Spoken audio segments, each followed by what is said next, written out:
Well, we were real judgy on this thing when it comes to the quarterback play, huh? I love Jayden. I'm just talking about in the sense of 1-2, I'm gonna take off. Well, dude, the guy threw for damn near 70% on the whole year. He must have been pretty good at fucking finding 1 and 2 on the year, right? And putting the ball on him. My point to it is that we forget how much that O-line struggled at the beginning of the year. Mm-hmm. I'd be 1-2 back there too and out of that bitch. Because if I'm there any longer, I probably don't have anyone to throw it to.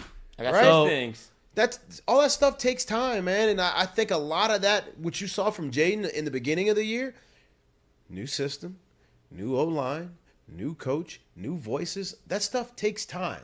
And you saw a quarterback that stayed in the pocket a lot longer as the year progressed. Maybe partly because he was injured and he was compromised a little bit, but maybe also because he got a little more comfortable. And those guys up front got a little more comfortable and they got a little more cohesive together. Tell you what. All that stuff matters. You go look at, I'm looking at the stats right now of the season. Jayden had a 68.5% completion percentage, right? Threw for 2,800 yards, 2,775. So 2,800 yards, 16 touchdowns, 3 picks. Got sacked 43 times. That's not great. But that's not just all on him, right? And you go to the wide receivers. Malik Neighbors had 63 catches for 854 yards, 2 touchdowns, right? It's pretty good numbers in college, right? Obviously, you'd want them to be a little bit better. Kayshawn had 538 yards receiving. Jeray Jenkins had 400 yards. Brian Thomas, 330. Mason Taylor, 330.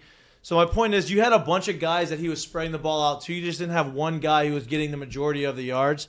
I think that bodes well moving forward.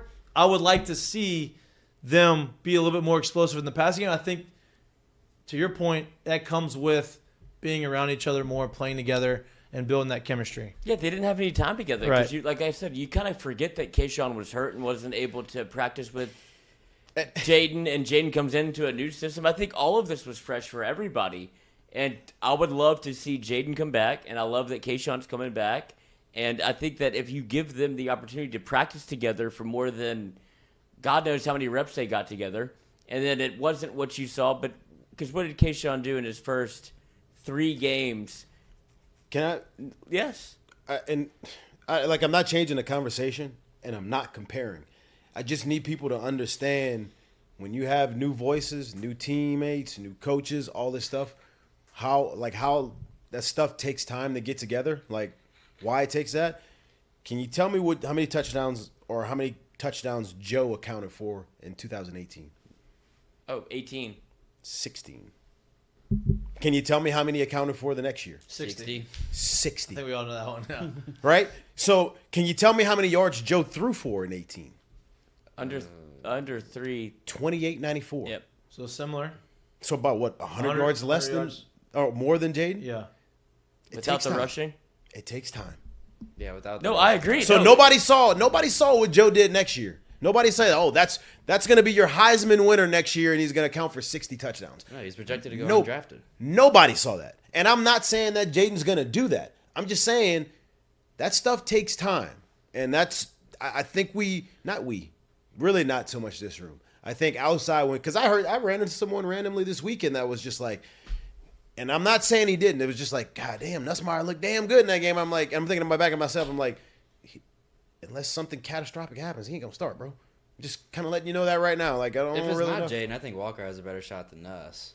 If it's not Jayden, I think if the competition is between Nuss and Walker, it's Walker. I think Walker beats him out. Right. You know what I mean? Like I don't think it's necessarily close between those two. I mean, we don't know, but We don't know. I Yeah. agree. But I think that if that was a competition, I think Walker would be pretty excited. Like, okay, I got a chance. win this one. Yeah, I got a shot. Yeah. I think I got a real shot. But look, Oh, well, that's what I think is so interesting about Brian Kelly saying that if we had a bowl game or had a game tomorrow that I would start Jayden Daniels, which I think is kind of a peek behind the curtain to say that he's coming back. And I don't think that's a surprise to anybody, but it also tells you that what you saw from Nussmeier is kind of like, yeah, we've seen it before, but you have to realize that we've seen the bad also. And there's a reason he didn't win the job. And if it were, like, I agree, if it were to come down between Nuss and Walker, it'd probably be Walker because you want to get him for 2 years.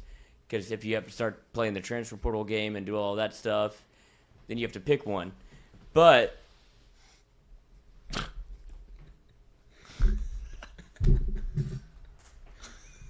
put him on camera. Damn, he did you like that. He did you like that. I don't know what happened. I'm with you, though. I'm with you. I also think it shows where BK's trust lies between the two quarterbacks this year.